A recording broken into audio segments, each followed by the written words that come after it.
Değil mi millet? Yardımımıza geldiler. Yoksa dün gece almıştık.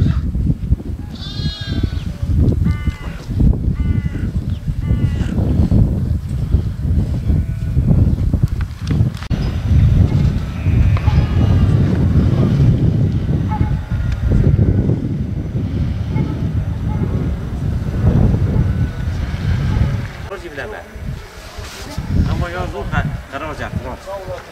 Okey. Bak ya onu.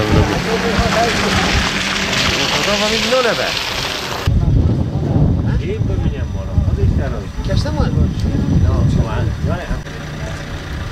Yok, tamam. Van Umut Kervanı aracılığıyla bizler de İHÜ Ebrar, Allah razı olsun kendilerinden, deprem olduğu esnada bizler de geldik, deprem yerine intikal ettik. Allah-u Teala kendinden de razı olsun, hayırseverlerinden yardımıyla bizler de inşallah şu an Gelenler Köyü'ndeyiz. Başkale'ye bağlı bulunan Gelenler Köyü'nde hakikaten de tespit etmiş olduğumuz kadarıyla büyük bir mağduriyet var. İnsanların hakikaten de barınma ihtiyaçları olsun, kendi hayvanların barınma ihtiyaçlarını gidermek konusunda da gerçekten büyük bir sıkıntılar çekiyorlar. Bize de 2 araba dolusu erzaklarımızı getirdik, battaniye vesaire giyimdir. Onun dışında da 1500 kişilik bir yemek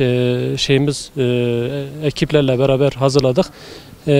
Yaklaşık bu köyde de elhamdülillah dağıtımımız oldu. İleriki köylere de inşallah intikal edeceğiz. Burada da büyük özellikle bu köyde depremde ve yan taraftaki olan köylerde vefat eden vatandaşlarımıza başsağlığı diliyoruz. Yaralılarda Allah-u Teala acı şifalar ihsan etsin inşallah. Rabbim bir daha göstermesin. Hakikaten de büyük bir acıdır. Allah-u Teala sizlerden razı olsun inşallah.